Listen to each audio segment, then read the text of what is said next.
హైదరాబాద్లోని అంబర్పేట, బాగ్ మల్లికార్జున్ నగర్లో ఓ కుటుంబం సామూహిక ఆత్మహత్యకు పాల్పడటం తీవ్ర విషాదాన్ని నింపింది. శ్రీనివాస్, ఆయన భార్య విజయలక్ష్మి, చిన్న కూతురు శ్రావ్య ఇంట్లో ఉరివేసుకుని చనిపోయారు. కొన్ని రోజుల క్రితమే వారి పెద్ద కూతురు రామ్నగర్లో ఆత్మహత్య చేసుకోగా ఆ బాధతోనే వారు మకాం మార్చారు. అయితే తమను దేవుడు పిలుస్తున్నాడని, పెద్ద కూతురు దగ్గరికి వెళ్తామని వారు స్థానికులతో చెప్పేవారని తెలిసింది. మానసిక వేదనతో పాటు మూఢనమ్మకాలు కూడా ఆత్మహత్యకు కారణమే ఉండవచ్చని పోలీసులు అనుమానిస్తున్నారు. అంబర్పేట పోలీసులు కేసు నమోదు చేసి క్లూస్ టీంతో ఆధారాలు సేకరించారు.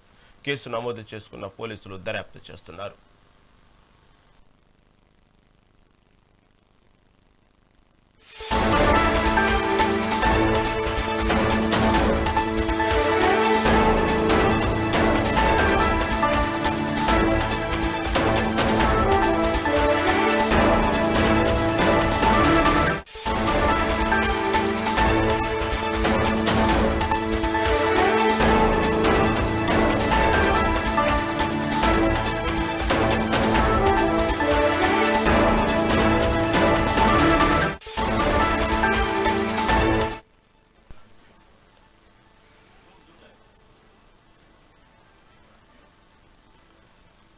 హైదరాబాద్లోని బాగ్ మల్లికార్జున్ నగర్లో ఓ కుటుంబం సామూహిక ఆత్మహత్యకు పాల్పడటం తీవ్ర విషాదాన్ని నింపింది. శ్రీనివాస్, ఆయన భార్య విజయలక్ష్మి, చిన్న కూతురు శ్రావ్య ఇంట్లో ఉరివేసుకుని చనిపోయారు. కొన్ని రోజుల క్రితమే వారి పెద్ద కూతురు రామ్నగర్లో ఆత్మహత్య చేసుకోగా ఆ బాధతోనే వారు మకాం మార్చారు. అయితే తమను దేవుడు పిలుస్తున్నాడని, పెద్ద కూతురు దగ్గరికి వెళ్తామని వారు స్థానికులతో చెప్పేవారని తెలిసింది. మానసిక వేదనతో పాటు మూఢనమ్మకాలు కూడా ఆత్మహత్యకు కారణమై ఉండవచ్చని పోలీసులు అనుమానిస్తున్నారు. అంబర్పేట పోలీసులు కేసు నమోదు చేసి క్లూస్ టీంతో ఆధారాలు సేకరించారు. కేసు నమోదు చేసుకున్న పోలీసులు దర్యాప్తు చేస్తున్నారు. దీని గురించి మరింత విశ్లేషణ డాక్టర్ కిషోర్ గారు మనతో పాటు అందుబాటులో ఉన్నారు లైవ్లో. డాక్టర్ కిషోర్ గారిని అడిగి మరిన్ని వివరాలు దీని గురించి అడుగుదాం. కిషోర్ గారు నమస్తే అండి. నమస్కారం అండి. డాక్టర్ గారు, ఏదైతే జరిగినటువంటి అంబర్పేటలో జరిగినటువంటి ఏదైతే సామూహిక కుటుంబం ఆత్మహత్యని తీవ్ర విషాదాన్ని నింపింది, అక్కడ స్థానికులు కూడా ఒక రంగా చాలా విషాదంతో కూరుకుపోయారు. ఎందుకంటే అందరితో పాటు అక్కడ ఉన్నటువంటి ఈ మధ్య కాలంలోనే అక్కడికి వాళ్ళు మకాం మార్చినప్పటికీ కూడా అక్కడ అందరితో ఇరుగు పొరుగు వాళ్ళతో బాగా కలిసిపోయేవాళ్ళు అన్నట్టు వార్తలు తెలుస్తున్నాయి. అంతగా వాళ్ళు గతంలో వాళ్ళ పెద్ద పాప ఆత్మహత్య చేసుకున్న తర్వాత వాళ్ళు కూడా కొంత మానసికంగా అక్కడ ఉండలేక వేరే చోటకు మారిన తర్వాత కూడా వాళ్ళు అప్పటి వరకు ఉన్నటువంటి లైఫ్ స్టైల్ తర్వాత ఒక్కసారి వాళ్ళ లైఫ్ స్టైల్ మారిపోవటం, అక్కడ ఉన్నటువంటి నైబర్స్తో పదే పదే మా పెద్ద కూతురు పిలుస్తున్నానో, దేవుడు పిలుస్తున్నాడనో వాళ్ళ దగ్గరికి వెళ్ళిపోతామంటాం. ఈ విధంగా మానసికంగా వాళ్ళు కృంగిపోయి అలా అయ్యారా, లేకపోతే అసలు ఏంది మానసికంగా వాళ్ళకు ఉన్నటువంటి ఆ బిహేవ్కి ప్రధాన కారణం ఏముండిద్ది అంటారు? నమస్కారం అండి. ముందుగా మెగా టీవీ ఛానల్ వారికి, అలాగే చూస్తున్న ప్రేక్షకులు కూడా నమస్కారాలు. ఈ మధ్య కాలంలో చూస్తుంటే ఇట్లాంటి పోగడలు ఎక్కువ అవుతున్నాయి. ఈ మధ్య కాలంలో రాజమండ్రిలో కూడా ఒక అతను, దీన్ని డిల్యూజన్ అంటాము.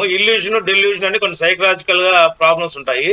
ఇల్యూజన్ అంటే ఒక వస్తువుని వాళ్ళు అనుకున్నట్టుగా పోల్చుకోవడం. అంటే సపోజ్ ఒక తాడుని పాము అనుకుని భయపడడం, లేదంటే ఏవైనా ఒక వస్తువుని ఇంకో వస్తువుతో, వాళ్ళు అనుకున్న వస్తువుతో భ్రమపడడం జరుగుతుంది. దాన్ని ఇల్యూజన్ అంటాము. అంటే డెల్యూజన్ అంటే ఏంటంటే ఒకే విషయము వాళ్ళకి అనుమానం, అది నిజం కాదు అన్నప్పటికి కూడా వాళ్ళ మెదడులో అది నిలిచిపోవడాన్ని డెల్యూజన్ అంటాము. ఇది డెల్యూజన్ కింద వస్తుంది సైకాట్రిక్ ప్రాబ్లంలో. అంటే రాజమండ్రిలో ఏం జరిగిందంటే, ఒక అబ్బాయి వాళ్ళ అమ్మని వాళ్ళ తమ్ముడిని, వాళ్ళ అమ్మలో తమ్ముళ్ళలో దయ్యాలు చేరిపోయినాయి, దయ్యాలు తిరుగుతున్నాయనే ఉద్దేశంతో వాళ్ళు చంపేయాలని చెప్పి నరికి చంపడం మొదలెట్టి, నరికినప్పుడు కూడా వాళ్ళు ఇంకా కదలుతా ఉన్నాడు, దయ్యం తిరుగుతా ఉంది మా తమ్ముడు దాంట్లో అని చెప్పి వచ్చి ఈ మధ్య సోషల్ మీడియాలో కూడా పెద్ద ప్రచారం జరగడం మొదలైంది. అంటే ఏంటి, డెల్యూజన్ లో ఉన్న వాళ్ళని ఎవరైతే వాళ్ళు పదే పదే చెప్తుంటే వాళ్ళని తీసుకొని ఒక సైకాట్రిస్ట్ దగ్గర కానీ అక్కడ చూపించుంటే ఇట్లాంటి మరణాలను ఆపే అవకాశం ఉండేది. కానీ అది జరగలేదు. ఈ విషయంలో కూడా ఏం జరిగిందంటే, వాళ్ళ అమ్మాయి ఆల్రెడీ ఒక అమ్మాయి చనిపోయిన తర్వాత ఇల్లు మారినప్పటికి కూడా వాళ్ళకి ఆ అమ్మాయి చనిపోయిన బాధ ఉంది. గతంలో ఏంటంటే మనకి ఎవరైనా మా ఇంట్లో చనిపోతే బంధువులు వాళ్ళు వచ్చి 10 రోజులు 15 రోజులు ఇంట్లో ఉండేవాళ్ళు, వాళ్ళకి సహకరించే వాళ్ళు. ఆ విధంగా వాళ్ళు ఆ మానసిక స్థితి నుంచి బయట తీసుకొచ్చే అవకాశం ఉంది. ఇప్పుడు ఐసోలేటెడ్ ఫ్యామిలీ అయిన తర్వాత, ఇప్పుడు మీరు ఈ ఇష్యూలో గమనిస్తే వాళ్ళు అక్కడ నుంచి ఫ్యామిలీ మార్చారు, కానీ వాళ్ళిద్దరు తప్ప మిగతా వాళ్ళు ఎవరు లేనట్టున్నారు, వాళ్ళ బంధువులు కానీ ఎవరు కూడా వాళ్ళతోటి. అప్పుడు ఏమైంది, వాళ్ళు పదే వాళ్ళతో ఉన్న దగ్గరికి మా అమ్మాయి చనిపోయింది, మాకు ఇబ్బందిగా ఉంది అని ఒక మానసిక సంఘర్షణని చెప్తా ఉన్నారు. అలాంటప్పుడు పక్కనున్న వాళ్ళు వాళ్ళని ధైర్యం చెప్పడం కానీ, వాళ్ళ మానసికతని మార్చడం కానీ, లేదంటే ఇట్లాంటి పరిస్థితి ఉన్నప్పుడు వాళ్ళది ఎక్కువసేపు సమయం కేటాయించడం కానీ, లేదంటే వాళ్ళని చిన్నగా సైకాట్రిస్ట్ దగ్గరకో సైకలాజికల్ కౌన్సిలింగ్ తీసుకుని పోయి ఉంటే బాగుండేది. అలా లేకపోవడం వల్ల వీళ్ళ మానసిక సంఘర్షణ నుంచి సైకలాజికల్ డిప్రెషన్కి వెళ్ళిపోయి వాళ్ళ అమ్మాయి మమ్మల్ని పిలుస్తుంది అన్న స్థితికి వెళ్ళిపోయిన తర్వాత వీళ్ళ అమ్మాయి దగ్గరికి మేము కూడా వెళ్ళిపోదాం అన్నట్లుగా ఉరేసుకొని చనిపోవడం జరిగింది. చనిపోయిన 2-3 రోజుల తర్వాత వీళ్ళు చనిపోయారని కూడా చుట్టుపక్కల ఉన్నటువంటి ప్రజలకు తెలియడం జరిగింది. దీన్ని డిల్యూషన్ అంటాము. ఇది మానసిక స్థితి ముందు ఉన్నప్పుడు వాళ్ళకి సైకలాజికల్ కౌన్సిలింగ్ ఇస్తే వాళ్ళు ఇట్లాంటి ఆత్మహత్యలు ఆపే అవకాశం ఉంటుంది. లేకపోయినప్పటికీ ఇట్లా పోలీసుల కన్నా కనీసం ఇంటిమేషన్ ఇస్తే పోలీసులన్నా వాళ్ళని రక్షించే అవకాశం ఉండేది. ఈ విషయంలో జరగలేదని నాకు అనిపిస్తా ఉందండి. గారు ఇక్కడ ఒక చిన్న విషయం అంటే దేవుని మీద భక్తో గతంలో ఇలాంటి అనేక వార్తలు విన్నాం. మూఢనమ్మకాలు లేకపోతే దేవుడు పిలుస్తున్నాడనో లేకపోతే దేవుడి దగ్గరికి వెళ్ళాలనో మాకు స్వర్గం తీసుకెళ్తారనో ఇలాంటి వార్తలు గతంలో విన్నాం. ఇక్కడ చూస్తే ఈ కేసు చూస్తే అలా కాకుండా పెద్ద కూతురు దగ్గరికి వెళ్తాము, పెద్ద కూతురు దగ్గరికి వెళ్ళాలి అనేటువంటి ధోరణిలో ఉండటం అనేది మనం చూస్తాం. దాంతోపాటు మూఢనమ్మకం కూడా దేవుడు పిలుస్తున్నాడు అనే విషయం. ఇక్కడ మీరు చెప్పినటువంటి ఏదో సైకాలజికల్ సంబంధించిన టెర్మినాలజీ ఏదో ఉంది, ఆ డిలీష్ ఏదో అన్నారు. దానికి సంబంధించి చూసుకుంటే అక్కడ ముగ్గురు ఒకేసారి చనిపోయారు డాక్టర్ గారు. ఒక చిన్న విషయం మనకు అర్థం కాని విషయం ఏంటంటే దీంట్లో ఒక్కొక్కళ్ళకి ఒక్కోసారి ఒక్కొక్క రకమైనటువంటి మానసిక పరివర్తన, మానసికమైనటువంటి ధోరణి ఒకళ్ళు కనబడతా ఉండేది. ఒకేసారి ముగ్గురికి అదే ఫీలింగ్ ఉండొచ్చా? అలాగే అందరూ మానసికంగా ముగ్గురు ఒకేసారి సైకాలజికల్గా అదే ఏదో ఉంటారా? అంటే సైకాలజికల్ స్టాండర్డ్స్కి ఒక్కొక్కళ్ళకి ఒక్కో రకంగా ఉన్నది, కానీ ముగ్గురికి ఒకేసారి రావటం అనేది నాకు కొంచెం ఆశ్చర్యంగా ఉందన్నమాట. దీంట్లో ఒక్కళ్ళకన్నా కనీసం ఇది ఇలా కాదు, వీళ్ళు ఏదో సైకాలజికల్ డిప్రెషన్లో ఉన్నారు, వీళ్ళకి ఏదో ఒకటి సేవ్ చేయాలి, మీరు చెప్పినట్టు డాక్టర్ గారు చూపించాలి అనే ధోరణో లేకపోతే వాళ్ళు నచ్చ చెప్పే ధోరణో ఉన్నటువంటి లేకుండా ముగ్గురు ఒకేసారి అదే ధోరణిలో ఎలా ఉంటారు? అదే నాకు ఆశ్చర్యంగా ఉంది డాక్టర్ గారు. గతంలో మనము మదనపల్లిలో ఒక పెద్ద ఇన్సిడెంట్ చూడడం జరిగింది. ఒకే కుటుంబం, బాగా వాళ్ళు చదువుకున్న వాళ్ళు, ఉన్నత విద్యార్థులు. ఆ పాప కూడా మంచి ఇంజనీరింగ్ చేసినట్టుంది నాకు గుర్తున్న సబ్జెక్టు కరెక్షన్. వాళ్ళందరూ కూడా ఫ్యామిలీలో చేతబడిలో అనే ఒక దాన్ని చేసి చెంబుని నోట్లో పెట్టి కొట్టేసి ఆ విధంగా చంపేయడం కూడా జరిగింది. అంటే ఇప్పుడు ఇదన్నీ సోషల్ మీడియా ఈరోజు యాంటీ సోషల్ గా తయారైంది. చూపించాల్సింది కంటే చెత్తంతో చూపించడం వల్ల వీళ్ళ మెదడులోకి దాన్ని చొప్పించడం జరుగుతా ఉంది. ఈ మధ్య మన ఏ వచ్చినాక ఇది ఇంకా పెరిగింది. ఎక్కువగా ఇట్లాంటి విషయాల్ని ఎక్కువ ప్రచారం చేయడం ఇప్పుడు మనం చూస్తా ఉన్నాం. అంటే నేను మతానికి సంబంధించి చెప్పట్లే కానీ చాలా సందర్భాల్లో దేవుడు పరలోకంలో ఉన్నాడు, ఆడన్ని చూస్తాడు అనే ప్రచారాలు కూడా జరుగుతూ ఉన్నాయి. పరలోకంలో అంతా బాగుంటుంది అని చెప్పి ప్రచారం చేయడం, లేదంటే వీళ్ళ మూఢనమ్మకాల ద్వారా అంటే వీళ్ళకి సమస్యలకి పరిష్కారం ఉంటుంది, సమస్యను ఎట్లా ఎదుర్కోవాలి, సమస్యను పరిష్కరించుకోవాలి అనేది కాకుండా సమస్యను పక్కదారు ఇచ్చి ఆ సమస్యకి పరిష్కారం చావు ఒకటే అన్నట్టు, లేదంటే ఈ లోకంలో మనకి మేలు జరగదు, మనకి పరలోకంలో దేవుడు చూసుకుంటాడు అన్న దారిలో చూపించడం. తర్వాత ఈ మధ్య కాలంలో వస్తున్న మూఢనమ్మకాలు విపరీతమైన ప్రచారం జరుగుతుంది. వీటి మీద ప్రభుత్వాలు కఠిన చర్యలు తీసుకోవాలి, ఇట్లాంటి ప్రచారాన్ని కూడా నిషేధించాలి. అలా కాకుండా ఈ రోజు మూఢనమ్మకాల ప్రచారం విపరీతంగా జరుగుతుంది సోషల్ మీడియాలో. ఈ మూఢనమ్మకాలకు కూడా చాలా మంది కూడా ఇన్ఫ్లుయెన్స్ అవ్వడం వల్ల కూడా ఇట్లాంటివి జరుగుతూ ఉన్నాయి. ఎందుకంటే ప్రతి సమస్యకు ఒక పరిష్కారం ఉంటుంది, సమస్యను పరిష్కరించుకోవడం మార్గం తప్ప దేవుడనో దైవమనో ఇంకోటి నమ్మకం వేరు, విశ్వాసం వేరు, అట్లాగే మూఢనమ్మకం వేరు. చాలా సార్లు మనం చూస్తుంటాం, ఈ చిన్న కన్నె పిల్లల్ని బలిస్తే ఏదో జరిగిపోతుందని చెప్పో, లేదంటే గుప్త నిధులు అని చెప్పో, ఇట్లాంటి రకరకాల ప్రచారాలతోటి ఇవి సోషల్ మీడియాలో ఈ మధ్య విపరీతంగా పెరిగినాయి. ఈ పెరగడం వల్ల ఈ సోషల్ మీడియా చాలా ఇన్ఫ్లుయెన్స్ చేస్తుంది. ఇట్లాంటి సోషల్ మీడియాలో ఇట్లాంటి వార్తలని ప్రభుత్వాలు నిషేధించాలి, వాళ్ళ పెట్టే వాళ్ళ మీద కఠిన చర్యలు తీసుకోవాలి. ఆ విధంగా కొంచెం మార్పు చేయొచ్చు. రెండోది, ఈ విషయంలో ముందు మన అమ్మాయి చనిపోవడానికి ఏంటి కారణం, ఆ అమ్మాయికి ఏమైనా హెల్త్ ఇష్యూస్ ఉన్నాయా, లేదంటే ఇంకేమైనా ఇంట్లో ఉన్న ప్రాబ్లమ్స్ ఏమైనా ఉన్నాయా, ఫస్ట్ అది అక్కడి నుంచి చూస్తే గానీ కేస్ స్టడీలో మొత్తం చెప్పలేము. ఏమైనప్పటికీ కూడా తల్లిదండ్రులు మెచ్యూర్డ్ గా ఉంటారు కాబట్టి తల్లిదండ్రులు కూడా ఆ అమ్మాయితో పాటు ఆత్మహత్య చేసుకోవడం అనేది మొత్తం ఆ కుటుంబంలోనే ఒక మానసిక సంఘర్షణ. దానికి ఏం కారణాలు ఉన్నాయి, ఆర్థిక కారణాలు ఉన్నాయా, లేదంటే ఇంకేం కారణాలు ఉన్నాయా అనేది లోతుగా విశ్లేషిస్తే తప్ప అసలు వీళ్ళ మానసిక స్థితి ఎందుకు అలా వెళ్ళింది అనేది మనకి అర్థం కాదు. కాబట్టి ఫస్ట్ దాన్ని స్టడీ చేయాలి. అవునండి, మీరు చెప్పినట్టు అక్కడ కొంతవరకు వాళ్ళ ఒక్క విషయంలో ఏంటంటే ఎప్పుడైతే పెద్ద కూతురు చనిపోయిందో అక్కడ ఉండకూడదు, అక్కడ ఉంటే పదే అమ్మాయి గుర్తొస్తుందనో లేకపోతే అవే జ్ఞాపకాలు వెంటాడుతున్నాయనో అనే ధోరణితోనే, ఆ ఉద్దేశంతోనే వీళ్ళు ఇల్లు మారటం జరిగింది. అంటే అంతవరకు వాళ్ళు మెంటల్ స్టాండర్డ్గానే ఉన్నారు.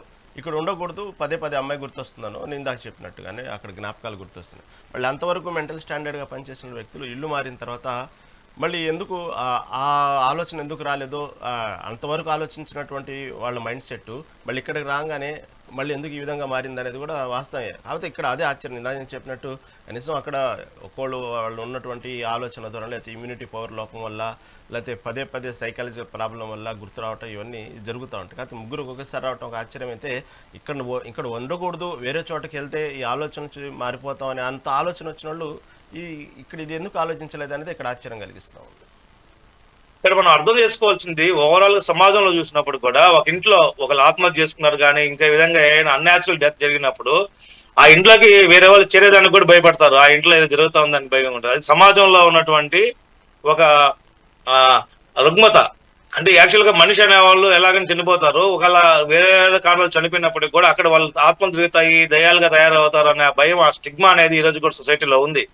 మీరు గమనిస్తే ఈవెన్ ఒక మనిషి చనిపోతే అద్దింట్లో ఉంటే గానీ ఆ శవాన్ని ఆ ఇంట్లో పెట్టేదానికి కూడా ఒప్పుకొని పరిస్థితి, అటువంటి పరిస్థితుల్లో మనం ఉన్నాం ఈ రోజు.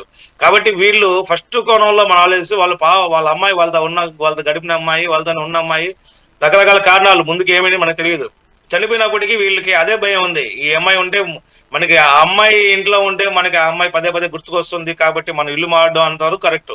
కానీ ఆ విధంగా కాకుండా ఆ అమ్మాయి ఆత్మ తిరుగుతుందో, లేదంటే ఆ అమ్మాయి ఇంకో రకంగా మారిపోయిందో, దయ్యంలా తయారైందో అనుకున్న స్థితికి వెళ్ళారంటే మాత్రం అది వాళ్ళ తప్పుడు అంచనా. దాన్ని తర్వాత వాళ్ళు మారినాక ఆ చుట్టుపక్కల ఉన్న వాళ్ళతో బాగున్నప్పుడు చుట్టుపక్కల వాళ్ళకి నాకు మా అమ్మాయి గుర్తుకొస్తుంది పదే పదే, లేదంటే నాకు మా అమ్మాయి దగ్గర వెళ్ళిపోవాలనిపిస్తుంది అని చెప్తున్నప్పుడు ఆ పక్కన వాళ్ళు కొంచెం ఇనిషియేట్ తీసుకొని ఏదో జరగబోతుంది, ఏదో ప్రాబ్లం అవ్వచ్చు అనే ఒక వాళ్ళకి ఒక ఆలోచనగా నుండుంటే ఆపే అవకాశం ఉండేది. కాబట్టి పక్కన వాళ్ళు కూడా చెప్తే వింటారు, కానీ అంత లోతుగా వెళ్ళి, అది కూడా మీరు చెప్పినట్టు ప్రకారం అయితే రీసెంట్ గానే వాళ్ళు ఇల్లు మారారు కాబట్టి అంత రేప ఉండకపోవచ్చు. జస్ట్ పరిచయం తోటి ఏదో మాట్లాడుతున్నప్పుడు ఏదో చెప్తున్నారులే, అంటే వాళ్ళ అమ్మాయి చనిపోయిన బాధలో వీళ్ళు మాట్లాడుతున్నారులే అని అనుకునే అవకాశం కూడా ఉంది. కానీ ఇట్లాంటి ఆలోచన చెప్తున్నప్పుడు కానీ ఇట్లాంటివి వస్తున్నప్పుడు వాళ్ళు వెంటనే కానీ మనం సైకలాజికల్ కౌన్సిలింగ్ అంటే మాట్లాడే వాళ్ళు కూడా వాళ్ళకి మానసిక స్థైర్యం కల్పించేట్టుగా మాట్లాడినా, లేదు ఏదో జరగబోతుందని అనుమానించి వెంటనే ఎవరికైనా చూపించినా, డాక్టర్లు చూపించినా, లేదంటే పోలీసులకు ఒక ఇన్ఫర్మేషన్ ఇచ్చినా కూడా ఇట్లాంటి ఆపే అవకాశం ఉంటుంది. ముఖ్యంగా ఏంటంటే ఈరోజు ఈ ఐసోలేటెడ్ ఫ్యామిలీస్ వచ్చిన తర్వాత మనకి ఎవరైనా చనిపోయారు అనుకోండి, గతంలో పాత రోజుల్లో ఎవరైనా చనిపోతే ఆ ఇంట్లో ఖచ్చితంగా బంధువులు విచారింపులకు అని చెప్పి నెలకో 15 రోజులకో 10 రోజులకి ఎవరో ఒకళ్ళు తెలిసిన బంధువులు వాళ్ళు వచ్చి వాళ్ళతో ఉండి 1 రోజు 2 రోజులు ఉండి వాళ్ళకి మనసు ధైర్యాన్ని కల్పించడం కానీ, లేదంటే వాళ్ళు ఇళ్ళకి తీసుకుపోయి 2 రోజులు 3 రోజులు పెట్టుకోవడం కానీ ఇవన్నీ జరుగుతూ ఉంటాయి. ఎప్పుడైతే వీళ్ళు ఐసోలేట్ గా వీళ్ళు ఎక్కడి నుంచి వచ్చారో తెలియదు, ఆ ఫ్యామిలీ ఆడ అంబర్పేటలో ఉండడం, అక్కడ ఐసోలేట్ గా ఉండడం, ఒక అమ్మాయి చనిపోయేలాగి ఇప్పుడు ఏమవుతుందంటే వీళ్ళందరూ సమాజంతో సంబంధం లేకుండా మన చదువులు, మన బతుకు, మన ఇల్లు, మన కుటుంబం అనే ఆలోచనలో ఎప్పుడైతే సమాజంతో దూరం అయిపోయి డిటాచ్ అయిపోయి బతుకుతున్నారో, ఇటువంటి సమస్యలు వచ్చినప్పుడు ఎలా ఎదుర్కోవాలి, లేదంటే సోషల్ గా మనం ఎలా ఉండాలి అనేది అది మిస్ అవుతా ఉంది. ఈ విషయంలో కూడా ఇది పెక్యులర్ కేసు అనమాట. ఎందుకంటే వీళ్ళు సమాజం మీద అవగాహన ఉన్నా కానీ, లేదంటే వీళ్ళందరితో చెప్పి లేదు నాకు ఇట్లా ప్రాబ్లం అవుతుంది ఒకసారి హాస్పిటల్ చూపిస్తే ఎందుకంటే మంచిది అనుకోని కానీ ముందుగా వెళ్ళుంటే ఇట్లాంటి జరిగే అవకాశాలు తక్కువగా ఉండేవి. ఓకే, చివరిగా డాక్టర్ గారు, ఇప్పుడు ఇలాంటి సంఘటన చూసిన తర్వాత ఒకటే, మీరు ఒక డాక్టర్గా సలహా అడిగితే, అంటే చూసేటువంటి ప్రేక్షకులుగా సలహా ఇవ్వాలంటే ఇలాంటి విషయాల్లో, అంటే కేవలం అంటే ప్రతి కుటుంబంలో అందరు వినే వాళ్ళందరికీ ఇళ్లలో ఇలాంటివి జరుగుతున్నాయని కాదు, ఇలాంటి మూఢనమ్మకాలకు, అదేవిధంగా మానసికమైనటువంటి ఈ విధంగా ఒత్తిడిలో ఉండటం, అనేకమైనటువంటి భ్రమలకు లోనవ్వటం, ఇలాంటి రుగ్మతల నుంచి బయటపడాలంటే ప్రధానంగా మీరు ఇచ్చే సలహా ఏంటి? సలహా లేదండి, ఎటువంటి ఇట్లా అసలు మామూలుగా మనల్ని మనం చంపుకోవడం అనేది, అంటే మనల్ని మనం యాక్చువల్ గా పుట్టుక మన చేతిలో ఉండదు, చావు మన చేతిలో ఉండదు, జీవించడం మాత్రం మన చేతిలో ఉంటుంది. కాబట్టి ఈ జీవితాన్ని ఆనందంగా ఆహ్లాదంగా మార్చుకోవడం, మన జీవితం మనం ఉన్న రోజులు కూడా సమాజం నుంచి మనం తీసుకోవడం, సమాజానికి మన నుంచి ఇవ్వడం అని ఇచ్చిపుచ్చుకునే దూరంలో బతకాలి. అలాగే ఈరోజు ఐసోలేటెడ్ కాకుండా సమాజం ఒకటి ఉంది. అసలు మనిషి అనేవాడు సంఘజీవి. సంఘంతో సంబంధం లేకుండా ఒకళ్ళుగానే ఉండడం అనేది జరిగే పని కాదు. అలా ఉండడం వల్ల వస్తున్నటువంటి సమస్యలు ఇవన్నీ. కాబట్టి ప్రజలు ఎవరైనా సరే సమాజంతో, ఇరుగు పొరుగు వాళ్ళతో సంబంధాలు ఉండాలి, వాళ్ళతో మంచిగా ఉండాలి, సమాజాన్ని అధ్యయనం చేస్తుండాలి. అదే విధంగా ఇట్లాంటి సమస్య అనిపిస్తున్నప్పుడు ఒకసారి సైకాట్రిస్ట్ దగ్గర కానీ, ఒక డాక్టర్ దగ్గరికి వెళ్ళి చూయించుకుని ఉంటే, ఈ మందులు వాడుకొని ఉంటే ఇట్లాంటి జరిగే అవకాశాలు తక్కువ. కాబట్టి సంఘర్షణలు ఉంటాయి, సమాజంలో కష్టాలు ఉంటాయి. వీటిలన్నీ ఈ ఒడిదుడుకుల్ని తట్టుకొని నిలబడి ముందుకెళ్ళడమే జీవితం. కాబట్టి అందరూ కూడా జీవించాలని కోరుకోవాలి. మనకి కరోనా వచ్చి ఇంతమంది మనకు ఆ ప్రమేయం లేకుండా ఇంతమంది చనిపోయారు కదా, చనిపోయిన వాళ్ళ నుంచి మనం ఏం నేర్చుకున్నాం? కాబట్టి చావు అనేది ఎప్పుడైనా వస్తుంది. కాబట్టి చావు ముఖ్యం కాదు, జీవించడం ముఖ్యం, జీవితం ఆనందంగా ఉంచడం ముఖ్యం. దానికోసం ప్రయత్నం చేయాలని చెప్పి నీకు కోరుకుంటున్నా. విశ్లేషణ అందించారు. రైట్, ధన్యవాదాలండి.